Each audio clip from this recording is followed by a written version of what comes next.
Himachal Pradesh state electricity board के कर्मचारियों, इंजीनियरों और पेंशनर्स के ज्वाइंट एक्शन कमेटी की जिला कांगड़ा इकाई ने बिजली बोर्ड प्रबंधन की ओर से हाल ही में की गई कार्यवाहियों को प्रताड़ना और ट्रेड यूनियन अधिकारियों पर सीधा हमला बताया है। उन्होंने कड़ा विरोध जताते हुए कहा कि बोर्ड कार्यालय के बाहर धरना प्रदर्शन पर पूर्ण प्रतिबंध लगाने और ज्वाइंट एक्शन कमेटी के पदाधिकारियों के खिलाफ मेजर पेनल्टी के लिए चार्जशीट जारी करने जैसी कार्यवाही जनतांत्रिक मूल्य और श्रमिक अधिकारों के खिलाफ है।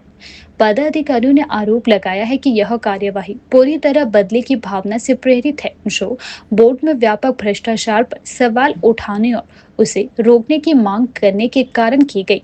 उन्होंने कहा कि बोर्ड प्रबंधन असहज सवालों से बचने के लिए कर्मचारियों की आवाज को दबाना चाहता है। साथियों, जैसा कि आप लोग जानते हैं, मैं दो शब्दों में थोड़ा सा आपको इंट्रोड्यूस करा दूं कि बिजली बोर्ड 1/9/1971 को एग्जिस्टेंस में आया और उसी महीने में बिजली बोर्ड के अंदर HPSEB एम्प्लॉयज़ यूनियन नाम का एक संगठन बनाया गया। तब से लेकर अब तक लगातार कर्मचारियों के जो भी लेजिटिमेट इश्यूज़ हैं, जो भी उनकी जेन्युइन डिमांड्स हैं, वो इस प्लेटफॉर्म के माध्यम से उठाई गई है। इसके अलावा जो बिजली बोर्ड में आज आप देखते हैं कि 100% इलेक्ट्रिफिकेशन के एक टारगेट को अचीव किया गया, जो 1980s में ही हिमाचल प्रदेश ने अचीव कर लिया, वो भी क्रेडिट यहाँ के हार्ड वर्किंग एम्प्लॉय को जाता है, जिस वजह से आज काजा हो, आपका भरमौर हो, किन्नौर हो, हर इंटीरियर एरिया में इलेक्ट्रिफिकेशन हुई है।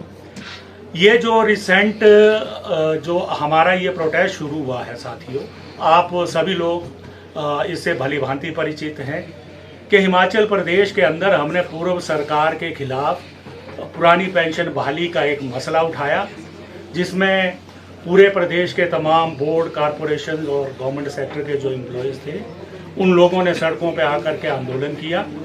लेकिन साथ ही मैं आपको ये भी बताना चाहूँगा कि इस आंदोलन की अगुवाई एक जो न्यूक्लियस था वो बिजली बोर्ड के कर्मचारी रहे और सरकार का आप देखेंगे, इनका घोषणा पत्र भी उठा करके देखेंगे और गवर्नमेंट की जो 10 गारंटीज़ हैं उनको भी अगर आप डीपली स्टडी करें तो आप देखेंगे कि सरकार ने खुद इस बात को कहा था अपने घोषणा पत्र में और गारंटी में कि हम हिमाचल प्रदेश के कर्मचारियों को पुरानी पेंशन बहाल करेंगे। लेकिन अनफॉर्चुनेटली जिसने इस लड़ाई को लड़ा, और जैसा कि आप सभी लोग जानते हैं कि तमाम जो ये पेंशन दी जाती है, ये CCS पेंशन रूल 1972 के प्रावधानों के अंतर्गत दी जाती है। बिजली बोर्ड तो जब बना उसी के साथ ही बिजली बोर्ड में CCS पेंशन रूल लागू हो गया।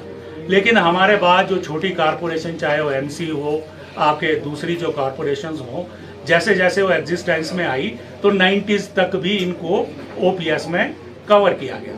लेकिन ना तो सरकार की गारंटी में ये कहीं लिखा था, न सरकार के घोषणा पत्र में ये बात का जिक्र था कि बिजली बोर्ड के अलावा हम सबको पेंशन देंगे। सरकार का क्लियर कट था कि सबको पेंशन देंगे, लेकिन अनफॉर्चुनेटली हमारे लोगों को वो ओल्ड पेंशन का लाभ आज तक नहीं मिला।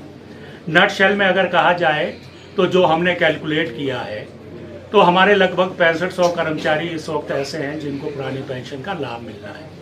अगर हम इसका फाइनेंशियल इम्प्लीकेशन वर्कआउट करें तो it works out approximately 12 crore per month. ये जिस डायरेक्टर फाइनेंस की हम बात कर रहे हैं, ये एक IAS ऑफिसर है, मतलब he is not a layman. ये कोई बेलदार नहीं है कि जिसको पता नहीं है कि मुझे क्या करना है और इसके क्या रिपरकशंस होंगे। ये श्रीमान जी जब बिजली बोर्ड में इन्होंने अप्रैल 2024 में ज्वाइन किया तो खलीनी के अंदर एक हमारा रेस्ट हाउस है, रेस्ट कैंप के नाम से, उसमें 3 जनरल उसके रूम्स हैं और एक VIP रूम है। इन्होंने उसको फोर्सिबली ऑक्यूपाई कर लिया और रेजिडेंस के अंदर कन्वर्ट कर दिया, जबकि बिजली बोर्ड के रिकॉर्ड में अभी भी वो as rest camp, as rest house चल रहा है। लेकिन फिजिकली वो इस डायरेक्टर पर्सनल एंड F&A के पोजेशन में है और इसने इसको अपने रेजिडेंस में कन्वर्ट कर दिया। और देखो मजे की बात, ये मैं जुलाई 2025 की इनकी सैलरी स्लिप लाया हूँ। इसमें he is drawing house rent from board exchequer at the rate of ₹2000 per month. जब आप गवर्नमेंट का कोई गवर्नमेंट की आपको एकोमोडेशन मिल जाती है तो आपको हाउस रेंट नहीं मिलता है। अगर आप हाउस रेंट ले रहे हैं तो इसका मतलब आपके पास गवर्नमेंट एकोमोडेशन है नहीं। और इस व्यक्ति ने लगभग 19 लाख रुपया उसकी रेनोवेशन पे खर्चा किया। इसके अलावा इधर उधर से जुगाड़ करके नया फर्नीचर वहां पे डाला गया।